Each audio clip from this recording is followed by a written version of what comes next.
6. 번제물, 소제물, 속죄제물, 하나님께 드리는 속건제. 모세야, 이런 때에도 너희는 내게 속건제를 바쳐야 하느니라. 예, 주님, 말씀하옵소서. 하나님은 앞서 속건제를 바쳐야 하는 첫 번째와 두 번째 경우에 대해서 일러주셨다. 이제 계속해서 세 번째 경우에 대해서 일러주신다. 하나님께 속건제를 바쳐야 하는 세 번째 경우. 모세야, 누구든지 내게 신실하지 못하여 이웃이 자신에게 맡긴 물건에 대해 이웃을 속이거나 또는 그 물건을 돌려주지 않거나 또는 남의 물건을 훔치거나 또는 남을 속이거나 또는 이웃이 잃어버린 물건을 줍고서도 시치미를 떼거나 또는 거짓 맹세를 하거나 또는 여타 이웃에 대하여 어떤 죄를 지어 피해를 끼쳤다면 그는 속건제를 드려야 하느니라. 주님께 속건제를 바쳐야 하는 세 번째 경우다. 세 번째 경우는 이웃의 재산이나 권리에 대해 어떤 손해를 끼쳤을 경우다. 그렇다면 어떻게 배상해 주어야 할까? 너희가 이렇게 어떤 일이나 물건으로 이웃의 재산이나 권리에 대해 어떤 손해를 끼쳤다면 손해를 끼친 그 사람은 자신이 맡았던 물건이든 훔친 물건이든 주운 물건이든 거짓으로 맹세한 물건이든 반드시 그 주인에게 돌려주어야 한다. 그런 때에 배상금이 필요하겠지요. 그렇다. 제 주인에게로 물건을 돌려주되 속건제 제물을 바치는 날에 그 사람은 본래 물건 외에 그 물건 값의 5분의 1에 해당하는 돈을 더 얹어서 그 주인에게 배상해야 하느니라. 이때에는 손해를 끼친 물건 값을 정할 수 있었으므로 가해자는 그 본래의 물건 값 외에 5분의 1의 배상금을 더해 갚아야 했다. 이처럼 속건제는 타인에게 피해를 끼친 죄에 대하여 배상의 성격을 띠고 있는 제사다. 그래서 가해자는 피해자가 그동안 겪었을 물질적, 정신적 고통을 감안하여 본래의 물건에다 5분의 1, 즉 20%를 더 가산하여 갚아야 했던 것이다. 요약해보자. 속건제는 세 가지 경우에 드려야 했다. 1. 여호와 하나님의 거룩한 물건 곧 성물에 대하여 실수로 죄를 범했을 때. 2. 하나님의 금지된 명령 가운데 하나를 무심코 어겼을 때. 3. 타인의 신체나 재산이나 권리 등을 침해하여 손해를 끼쳤을 때. 속건제 제물은 오직 흠없는 순양이어야 했다. 이런 경우에 가해자는 주님께 속건제를 드려야 했다. 이 제사는 자신의 죄를 사함받기 위해 반드시 드려야 하는 일종의 배상의 성격을 지닌 의무제였다. 따라서 속건제의 특징은 손해를 끼친 액수에다 5분의 1, 즉 20%를 더 얹어서 배상해야 한다는 점이다. 하나님은 속건제에 대해서 계속 말씀하신다. 그 사람은 또 자기 죗값으로 흠없는 순양 한 마리를 제사장에게로 가져가야 한다. 그 속건제 제물의 값어치는 내가 따로 정하도록 하여라. 제사장이 그 사람에게서 제물을 받아 그것을 내게 속건제 제물로 바치면 내가 그 향기를 기쁘게 맡고서 그 사람의 죄를 용서하겠노라. 이것이 속건제니라. 속건제의 희생제물은 모든 경우에 있어 공히 흠없는 순양 한 마리였다. 그 짐승을 바치는 방법은 번제, 화목제, 그리고 일반 평민이 드리는 속죄제의 경우와 동일했다. 다시금 요약하면 이렇다. 1. 가해자는 자신이 준비한 제물의 머리 위에 안수한다. 2. 가해자는 그 제물을 번제단 곁에서 잡는다. 3. 가해자는 그 제물의 피를 제사장에게 건네주고 피를 건네받은 제사장은 그 피를 번제단 사방에 뿌린다. 4. 제사장은 희생제물의 고기 중 기름덩이를 번제단 위에서 모두 불사른다. 여기서 잠깐 무심결에 실수로 저지른 죄를 사함받기 위해 드리는 제사라는 관점에서 보면 속죄제와 속건제의 차이가 분명하지 않을 수 있다. 그리고 사실상 애매모호하기도 하다. 그러나 좀 더 자세히 들여다보면 양자 간에는 여러 방면에서 차이가 있다. 살펴보자. 속죄제 주로 하나님께 대한 직접적인 계명, 그러니까 10계명 중 제1계명부터 제4계명에 이르는 하나님에 관한 계명을 범했을 때 그 죄를 사함받기 위해 드리는 제사다. 속건제 실수로 하나님의 성물이나 이웃에 대해 죄를 범함으로써 하나님의 권위를 손상시키고 사회 공동체에 폐를 끼치며 타인의 신체나 재산이나 권리에 해를 끼쳤을 때, 그러니까 주로 10계명 중 제5계명부터 제10계명에 이르는 이웃에 대한 계명을 범했을 때 그 죄를 사함받기 위해 드리는 제사다. 따라서 다른 제사들과는 달리 속건제만이 갖는 뚜렷한 특징은 이것이다. 하나님께 제사를 드리기 전에 가해자는 먼저 자신이 해를 끼친 그 범과에 대해서 본물에다 5분의 1, 곧 20%의 배상금을 더하여 피해자에게 반드시 지불해야만 된다는 것이다. 이처럼 속건제는 자신이 끼친 피해를 반드시 물어주어야 하는 배상의 성격을 지닌다. 또한 속죄제와 속건제는 제사 예물에 있어서도 달랐다. 속죄제는 드리는 자의 신분이나 경제적 형편에 따라 수송아지부터 순념소와 순양과 비둘기까지 심지어 고운 밀가루 10분의 1의 바에 이르기까지 매우 다양했다. 하지만 속건제는 단 한 가지, 오직 순양만 허용되었다. 또한 무엇보다 제사 드리는 방법이 달랐다. 속죄제는 희생제물의 고기나 피를 처리하는 방법이 무척 까다롭고 복잡했다. 하지만 속건제는 희생제물의 고기를 번제단 위에서 불사르고 그 피를 번제단 사면에 뿌리기만 하면 되었다. 이처럼 속건제는 속죄제에 비해 그 제사 방법이나 성격이 단순했고 가벼웠다. 그래서 속건제는 통칭 제2급의 속죄제로 불리기도 한다. 모세가 속건제 제사를 이스라엘 장로들에게 알려주었을 때 그들 중에 한 사람이 고개를 갸우뚱거렸다. 아무래도 속죄제와 속건제 간의 차이를 분명히 이해하지 못하는 것 같았다. 결국 그 장로는 궁금증을 이기지 못해 자기 장막으로 가다가 다시 되돌아와서 모세에게 물었다. 지도자님, 요즘 수고가 많으십니다. 저보다 백성들의 생활에 사사건건 개입하고 문제를 해결해야 하는 장로님이 수고가 많으시지요. 그런데 왜 다시 돌아오셨나요? 사실은 속건제와 속죄제의 차이점에 대해 더 확실하게 알고 싶습니다. 좀 애매해서요. 아, 그렇군요. 속건제는 속죄제와 거의 같은 제사입니다. 그래서 애매합니다. 다른 점은 속건제는 주님께 죄 용서를 받기 위해 희생 제사를 드릴 때 자신이 침해한 물건을 도로 갚아주어야 하며 거기에다가 5분의 1의 값을 더 얹어서 배상해 주어야 한다는 것입니다. 그렇다면 속죄제는 특별히 보상하지 않고 주님께 간절히 용서를 구하는 제사로군요. 맞습니다. 장로님이 잘 말씀해 주셨습니다. 속죄제는 주님께 죄를 지은 사람이 자기 죄를 용서받기 위해 그저 통회하는 간절한 심령으로 드리는 제사입니다. 이제 알겠습니다. 친절하게 설명해 주셔서 감사합니다. 별 말씀을요. 조심해서 들어가세요. 번제로 드리는 제물, 곧 번제물에 관한 규례. 이스라엘은 하나님께서 특별하게 선택한 민족이다. 하나님께서는 세상을 구원하실 계획을 세우실 때에 먼저 한 민족을 선택하신 것이 아니라 한 사람을 선택하셨다. 그 사람의 이름은 아브라함이다. 아브라함은 아들 이삭을 낳았고 이삭은 쌍둥이 아들 에서와 야곱을 낳았다. 세상을 구원하는 혈통은 이삭의 장자 에서가 아니라 야곱에게로 갔다. 야곱에게서 12아들이 출생하여 그들이 12지파를 형성하고 그 12지파가 모여 마침내 이스라엘이라는 국가를 이룬다. 이때 레위 지파는 빠진다. 레위 지파 대신에 요셉의 두 아들인 므낫세와 에브라임이 각각 지파를 형성하여 여전히 12지파가 된다. 레위 지파가 빠진 이유는 이렇다. 그들은 하나님의 성막에서 전적으로 봉사하고 헌신하는 일에 전념해야 했기 때문이다. 그 일을 위해서 하나님이 특별히 레위 지파를 따로 구분하신 것이다. 그래서 하나님과 백성 사이의 중재자 역할을 하는 제사장도 레위 지파에서 나왔다.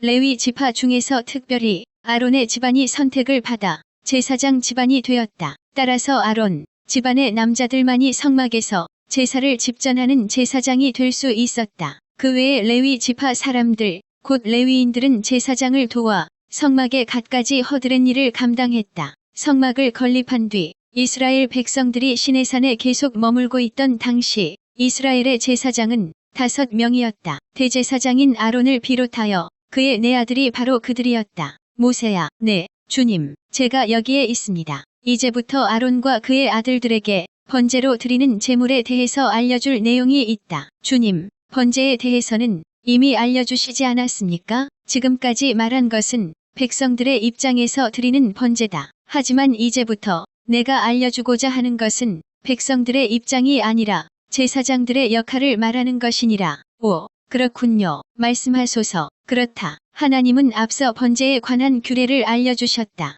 그때는 번제를 드리는 사람, 곧 봉헌자의 입장에서 번제에 관한 일반적인 규례를 알려주신 것이다.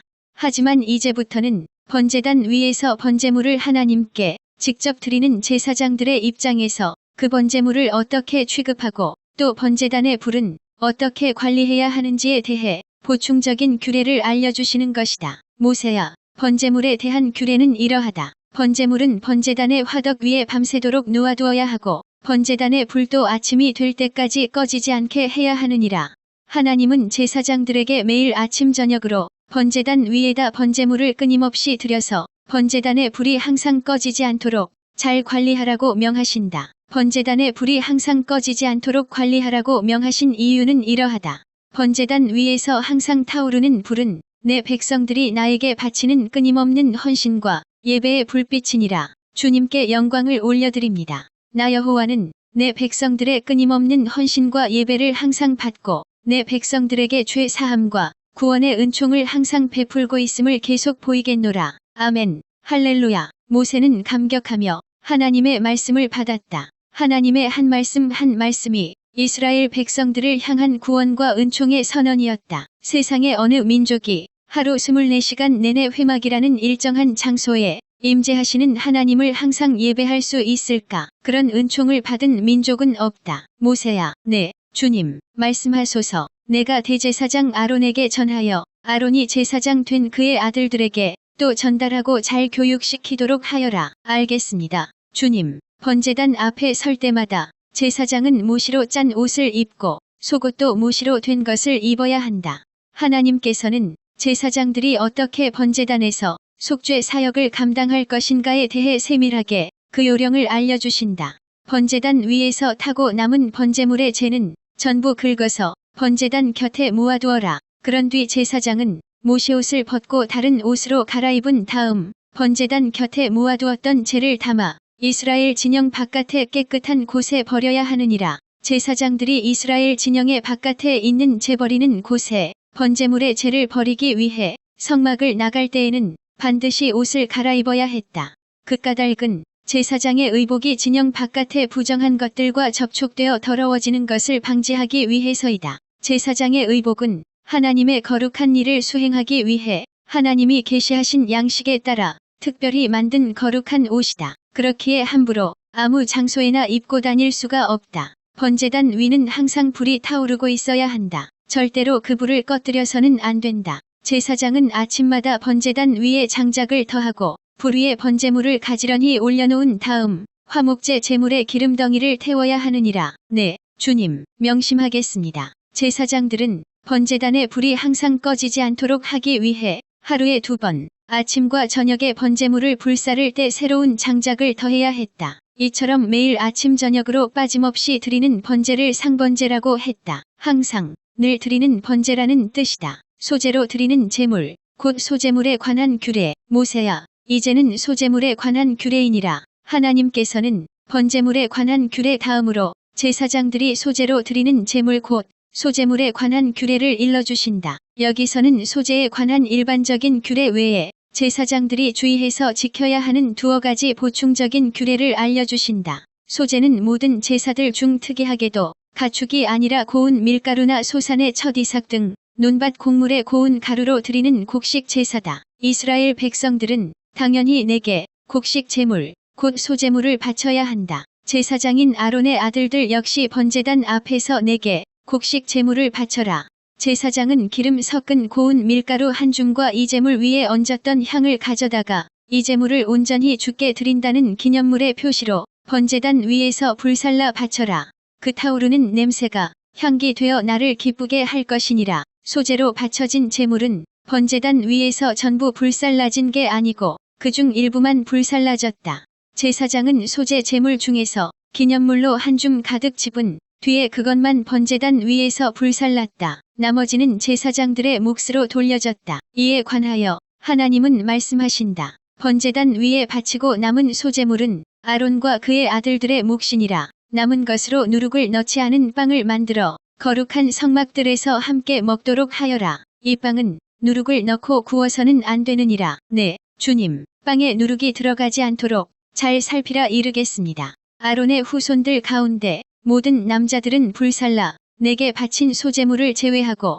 그 남은 것들을 먹을 수 있느니라. 이는 너희가 대대로 지켜야 할 규례니라. 소제는 그것을 드리는 자에 따라 2종류로 구분된다. 하나는 일반 백성들이 드리는 소제이고 다른 하나는 제사장들이 드리는 소제다. 하나님이 방금 알려주신 소제 규례는 일반 백성들이 드리는 소제에 관한 것이다. 이때 기념물로 한 줌을 취하여 번제단 위에서 불살은 소제물 외에 나머지 것들은 제사장의 몫으로 돌아갔다. 그 까닭은 제사장들은 다른 생계 수단 없이 성막에서 전적으로 하나님을 섬기는 일에만 전념해야 했기 때문이다. 그래서 하나님이 그들의 생계를 책임져 주신 것이다. 이처럼 성막의 주인이 되시는 하나님께서는 자기 성막에서 일하는 일꾼들인 제사장들에게 적절한 품삯을 지급하신다. 이때 제사장들은 남은 곡물로 누룩을 넣지 않고 만든 빵, 무교병을 만들어 오직 성막들에서 먹어야 했다. 여기서 성막들은 번제단 곁의 남쪽들이다. 누룩은 발효 속성으로 인해 죄와 부패를 상징하는 음식으로 간주되었기에 여기서도 사람이 먹을 식용으로는 금지되었다. 하나님은 모든 제사 음식을 오직 성막들에서만 먹으라고 명하셨다. 그 이유는 하나님께 바쳐진 제물은 거룩한 음식이므로 오직 거룩한 곳에서만 먹어야 했기 때문이다. 따라서 번제단을 중심으로 번제단 북쪽의 성막들은 희생제물을 잡는 곳으로 사용되었고 번제단 남쪽의 성막들은 제사 음식을 먹는 곳으로 사용되었다. 소제물에 관한 하나님의 말씀은 계속 이어진다. 모세야, 아론의 자손들이 제사장으로 기름 부음을 받는 날 그들은 내게 소제물을 바쳐야 하느니라. 이 말씀은 아론 집안의 자손들이 제사장으로 위임을 받는 날에 주께 드려야 하는 곡식 제물 곧 소제물에 관한 규례다. 이 제사가 일반 백성들이 소제물을 드릴 때와 다른 점은 이때는 모든 소제물을 남김없이 번제단 위에서 불살라야 했기에 제사장의 몫으로 돌려지는 것이 하나도 없었다는 것이다. 아론의 자손들 가운데 기름 부음을 받고 제사장이 되는 자들은 내게 소제물을 바쳐라. 고운 밀가루 10분의 1의 발을 바치되 그것을 반으로 나누어 절반은 아침에 나머지 절반은 저녁에 바치도록 하여라. 모세가 귀담아 듣고서 마음에 새긴다. 모세야, 고운 밀가루를 올리브 기름으로 잘 반죽한 뒤에 그것을 철판 위에 올려놓고 구워라. 그런 다음 곡식 제물을 바칠 때와 마찬가지로 여러 조각으로 자른 뒤에 모두 불살라서 그 냄새로 나를 흐뭇하게 하여라. 제사장이 내게 드리는 소제물은 전부 불살라야 한다. 그것을 먹어서는 절대로 안 되느니라. 그랬다. 일반 백성들이 소제물을 드릴 때는 단지 기념물로 한 줌의 밀가루만 드렸고 나머지는 제사장의 몫이었다. 하지만 제사장 위임식 때 드리는 소제물은 하나님 앞에서 제사장 자신의 온전한 헌신과 충성과 봉사를 다짐하는 제물이었으므로 조금도 남김없이 전부 불살라야 했다. 하나님은 향후 아론의 집안에서 제사장으로 위임받는 자들은 대대로 이처럼 소제 제물을 드리라고 명하셨다. 아론의 자손들 가운데 기름 부음을 받고 제사장이 되는 자들은 영원히 이 규례를 따라야 하느니라. 속죄제로 드리는 제물, 곧 속죄 제물에 관한 규례. 하나님은 앞서 속죄제에 대한 일반적 규례를 자세히 알려주셨다. 여기서는 일반적인 규례 외에 속죄제 제사를 직접 수행하는 제사장들과 관련하여 몇 가지 보충적인 규례를 알려주신다. 너희는 속죄 제물을 내게 바치되 반드시 번제단 견내 앞에서 그 제물을 잡아서 바쳐야 한다. 바치고 남은 고기는 지극히 거룩한 것이므로 오직 제사장들만 먹을 수 있느니라. 제사장은 그 속죄 제물의 고기를 반드시 거룩한 곳인 성막들에서 먹도록 하여라. 속죄제는 그 희생 제물의 피를 처리하는 방법에 따라 두 종류로 구분된다. 1. 제사장들과 이스라엘 온 회중을 위한 속죄제. 이때에는 희생 제물의 피를 성소 안으로 가지고 들어가 엄숙하게 피 뿌리는 의식을 수행해야 했고 그 고기를 번제단 위에서 전부 불살라야 했다. 그렇기 때문에 제사장의 몫으로 주어지는 것이 하나도 없었다. 그래서 이런 경우에 속죄 제물은 절대로 먹을 수 없었다. 2. 족장과 평민을 위한 속죄제. 이때에는 희생 제물의 피를 성소 안으로 가지고 들어갈 필요 없이 번제단에서 처리하였고 희생 제물의 기름 부위만 번제단 위에서 불살랐다. 그렇기 때문에 그 나머지 부위는 제사장들이 먹을 수 있었다. 단, 거룩한 장소인 성막들 곧 번제단의 남쪽들에서만 먹어야 했다. 계속해서 하나님의 말씀이 이어진다. 모세야, 내게 제물로 바쳐지는 그 고기에 닿는 것들은 어떤 것이든 거룩하게 된다. 제물의 피가 옷에 묻으면 제사장들은 그 옷을 거룩한 곳에서 직접 빨아야 한다. 속죄 제물의 고기를 끓인 그릇이 진흙으로 구워 만든 질그릇이면 그것은 부숴버려야 하고 노쇠로 만든 유기그릇이면 그것은 물로 잘 씻어야 한다. 지극히 거룩하신 하나님께 속죄 제물이 된 짐승의 고기 역시 거룩한 것으로 간주되었다. 그래서 그 고기에 닿는 것들도 모두 거룩하게 여겨졌다. 이런 맥락에서 희생제물의 고기를 삶은 그릇이 어떤 것이냐에 따라 처리 방식도 달랐다. 질그릇일 경우에는 삶은 후에 깨뜨렸고 유기그릇일 경우에는 깨끗이 씻은 후에 다시 사용하였다. 왜 그래야 했을까? 진흙으로 구워 만든 질그릇은 흡수성이 있어 희생제물의 기름기나 냄새가 거기에 배기 때문이다. 따라서 질그릇에 일반 음식물을 담을 경우 하나님의 성물이 훼손당하는 결과를 초래하기 때문에 그것을 반드시 깨뜨려 없애야 했다. 반면 노쇠로 만든 유기그릇은 흡수성이 없기 때문에 물로 깨끗이 씻으면 충분히 고기 냄새나 찌꺼기를 제거할 수 있었다. 그래서 유기그릇은 물로 깨끗이 씻기만 해도 재사용이 가능했다. 여기에 담긴 교훈에 주목하자. 그 교훈은 이것이다. 하나님께 속한 거룩한 것과 세상에 속한 속된 것이 절대로 서로 섞이거나 함께 해서는 안 된다는 것이다.